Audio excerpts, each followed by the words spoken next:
નમસ્કાર વિદ્યાર્થી મિત્રો, ફોર ગુજરાતમાં તમારું હાર્દિક સ્વાગત છે. વિદ્યાર્થી મિત્રો, આજથી આપણે દરરોજનું કરંટ અફેર મૂકવાની શરૂઆત કરી રહ્યા છીએ.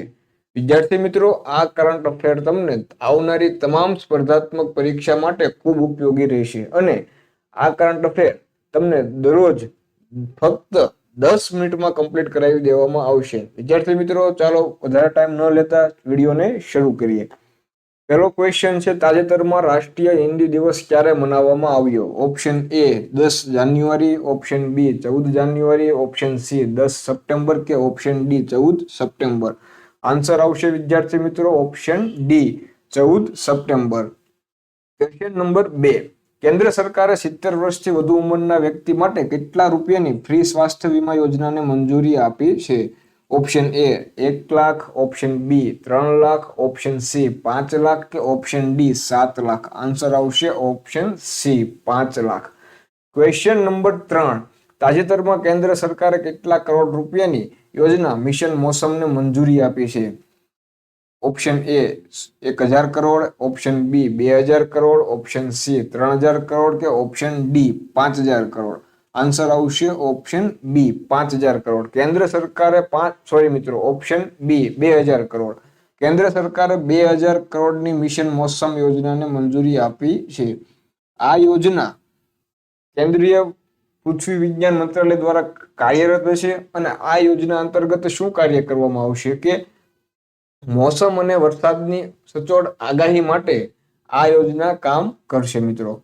ક્વેશ્ચન નંબર 3, સપ્ટેમ્બર 2024માં ભારત અને ઓમાન દેશ વચ્ચે ઈસ્ટર્ન બ્રિજ 7 અને અલ નહાજ 5 યુદ્ધ અભ્યાસની મેજબાની કયો દેશ કરશે? મિત્રો, સપ્ટેમ્બર 2024માં ભારત અને ઓમાન દેશ વચ્ચે બે અભ્યાસ થવાના છે, બે યુદ્ધ અભ્યાસ, ઈસ્ટર્ન બ્રિજ 7 અને અલ નહાજ 5. આ બંને યુદ્ધ અભ્યાસની મહેરબાની કયો દેશ કરશે? Option A Bharat, option B Oman, option C Jordan કે ઓપ્શન ડી આપેલ એક પણ નહીં. આન્સર આવશે ઓપ્શન બી ઓમાન. આ બંને યુદ્ધ અભ્યાસની મહેરબાની ઓમાન કરશે. મિત્રો, તમને જણાવી દઉં કે ઈસ્ટર્ન બ્રિજ 7 એ એનું 7મું સંસ્કરણ છે અને અલ નહાજ 5 એ તેનું 5મું સંસ્કરણ છે. ઈસ્ટર્ન બ્રિજ 7 એ આર્મીનો યુદ્ધ અભ્યાસ છે, જ્યારે અલ નહાજ 5 એ નૌસેનાનો યુદ્ધ અભ્યાસ છે મિત્રો. ઓકે મિત્રો, ચાલો આગળ વધીએ આપણે. સપ્ટેમ્બર 2024માં મતદારો દ્વારા ન્યાયાધીશોની ચૂંટણીને અનુમતિ આપનાર દુનિયાનો પ્રથમ કયો દેશ બન્યો છે? Option A Brazil, option B Bharat, option C Mexico કે ઓપ્શન ડી સ્પેન. આન્સર આવશે ઓપ્શન સી મેક્સિકો. વિદ્યાર્થી મિત્રો, મેક્સિકોમાં કેવું છે કે ત્યાંના જે ન્યાયાધીશો છે એની જિલ્લા કોર્ટથી લઈને સુપ્રીમ કોર્ટ સુધીના એ બધા ન્યાયાધીશોની ચૂંટણી થાય છે. એ ચૂંટણીમાં કોણ ભાગ લે છે? ત્યાંની પબ્લિક જ ભાગ લે છે, ત્યાંના જનતા જ ભાગ લે છે. તેની જનતા હવે આપણે જેવી રીતે નેતાને ચૂંટીને મોકલીએ છીએ એવી રીતે હવે તે ન્યાયાધીશોને ચૂંટીને મોકલશે. કારણ કે ત્યાં એવું હતું કે ન્યાયાધીશો ઉપર એક આરોપ લાગતો હતો કે એ નેતાના અંડરમાં કામ કરે છે. એટલા માટે હવે એને આ નિર્ણય લીધો છે. હવે ન્યાયાધીશો પબ્લિકની, જનતાના મતથી હવે ન્યાયાધીશો બનશે. આગળ જોઈએ મિત્રો, રાજ્યની તમામ શહેરી પ્રાથમિક સ્વાસ્થ્ય કેન્દ્રમાં આયુષ સુવિધા આપનાર પ્રથમ રાજ્ય કયું બન્યું છે? Answer option A Madhya Pradesh, option B Uttar Pradesh, option C Maharashtra કે ઓપ્શન ડી ગુજરાત. આન્સર આવશે ઓપ્શન એ મધ્યપ્રદેશ. મધ્યપ્રદેશ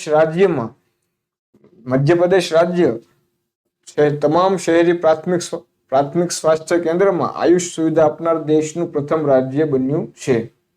આગળ જોઈએ મિત્રો આપણે, આઇસલેન્ડમાં ભારતના રાજદૂત તરીકે કોની નિમણૂક કરવામાં આવી છે?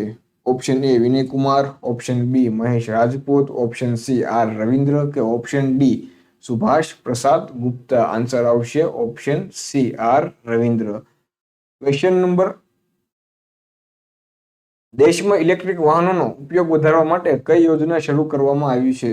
ઓપ્શન એ પીએમઈ ડ્રાઈવ યોજના, ઓપ્શન બી પીએમ ડ્રાઈવ યોજના, ઓપ્શન સી ઈ ડ્રાઈવ યોજના કે ઓપ્શન ડી આપેલ એક પણ નહીં. આન્સર આવશે ઓપ્શન એ પીએમઈ ડ્રાઈવ યોજના. ક્વેશ્ચન નંબર, તાજેતરમાં ભારતીય મૂળની કઈ સાહિત્યકારે સિંગાપોર સાહિત્ય પુરસ્કાર જીત્યો છે?